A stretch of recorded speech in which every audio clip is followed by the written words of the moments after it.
আপনার কর্মীরা আপনাকে স্লোগানে বিশ্ব নেতা বলে সমর্থন করেন। আমি মোবাইলে দেখছি এখন পর্যন্ত রাষ্ট্র ক্ষমতায় আসেননি, তো আপনি কিভাবে বিশ্ব নেতা হলেন, অথবা বিশ্ব নেতা হবেন কিনা, আল্লাহর পক্ষ থেকে গুড মেসেজ পেয়েছেন কিনা?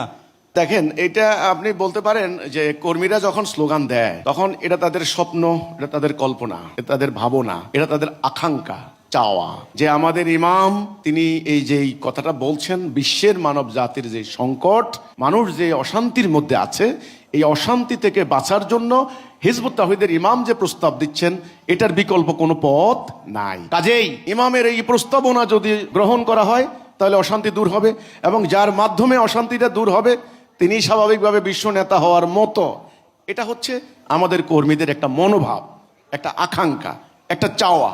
এখন সেটা আল্লাহর হাতে, সেটা আমাদের কাছে কিছু বলার নাই। কিন্তু আমি শুধু এটুকু বলতে চাই, যতই আমরা আশা করি, যতই আমরা আকাঙ্ক্ষা করি, আল্লাহ যদি না চান, আল্লাহর ফয়সালা যদি না হয়, তাহলে এই আশা আকাঙ্ক্ষা কোনো লাভ হবে না। আসলে বলতে পারেন মিছিলে, কিন্তু বাস্তবায়ন সেটা সম্ভব মাননীয় হবে না। ইমাম, যেমন ইরান একটি শক্তিশালী রাষ্ট্র, অথচ তারপরও আমরা আমেরিকার কাছে হেরে যাচ্ছি। এত বোমা অস্ত্র থাকা সৎকালীন আমরা আসলে জয় করতে আমি পারছি না। আবার বলছি, ইরান, সৌদি আরব, তুরস্ক, আপনি যাদের কথাই বলছেন, আমরা কিন্তু বারবার একটা কথা বলছি, আল্লাহ রাসূলের সেই প্রকৃত ইসলাম ধারণ না করা পর্যন্ত আল্লাহর সাহায্য আসবে না। আর শুনেন, আল্লাহর সাহায্য না পেলে আপনি সাম্রাজ্যবাদীদেরকে মোকাবেলা করতে পারবেন না। এই ফ্যাক্টরটা আপনাদেরকে মাথায় রাখতে হবে। এক নাম্বার, আল্লাহর সাহায্য। আপনি দেখেন ইমাম খোমেনি, আমি কিন্তু ওনার কোনো সমালোচনা করছি না, উনি শহীদ, উনি জীবন দিয়ে গেছেন গা, মানে ওনার অনুসারীরা ওনাকে শহীদ বলে। শহীদ হচ্ছেন কি হচ্ছেন না সেই বিতর্কেও আমি যাব না, কিন্তু উনাদের যেই প্র্যাকটিসটা, আমি বলবো উম্মতে মুহাম্মদী, নবী করিম সাল্লাল্লাহু আলাইহি সাল্লাম যেই আকীদা নিয়ে জাতিটা সৃষ্টি করেছেন, ইরানের শাসকরা কিন্তু সেই আকীদা ধারণ করতে পারেননি। এটা হলো একেবারে বেসিক কথাটা, এটা নিয়ে অনেক বিস্তারিত আলোচনার দরকার আছে। শুধু এটুকু বলবো, আল্লাহর সাহায্য ছাড়া আসলে আপনি আমেরিকা নয়, কেবল কাউকে আপনারা মোকাবেলা করতে পারবেন না। আল্লাহ সাহায্য লাগবে। আপনি আমেরিকার কথা বলছেন কেন?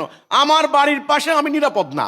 আপনি আমেরিকার কথা বলছেন, আমার বাড়িতে আমার ভাইকে হত্যা করা হয়েছে। এটা কি ডোনাল্ড ট্রাম্প করেছে? ডোনাল্ড ট্রাম্প করে নাই, এটা করছে এই উগ্রবাদী ধর্ম ব্যবসায়ীরা। এই জাতির মধ্যে এক নম্বর সমস্যা ওরা। এরা বন্ধ করেন তাড়াতাড়ি, সারা ওয়ার্ল্ডের মোমেনদেরকে এক জায়গায় আনেন। আপনি দেখেন আল্লাহ সাহায্য কোথা থেকে আসে, আপনি দেখেন খালি। আল্লাহর সাহায্য তো আপনারা এখনো দেখেন নাই, এই জন্য আপনাদের কাছে হতাশ লাগে, নিরাশ লাগে। কাজে আপনার যুক্তি ঠিক আছে। আর ওই যে বিশ্ব নেতা, এটা হলো আমাদের মুজাহিদদের একটা আবেগ অনুভূতি, এটা মিছিলের ভাষা বলতে পারেন। মিছিল দেওয়ার সময় প্রত্যেক সংগঠনের লোকেরাই নেতাদেরকে অনেক বড় করে চিন্তা করে। আমি মনে করি আল্লাহর সাহায্য ছাড়া বিশ্ব নেতা তো দূরের কথা, 10 জন লোকের নেতা হওয়া সম্ভব না। আল্লাহ পছন্দ করবেন, সেটা আল্লাহ ঠিক করবেন, কি হবেন কি হবেন না।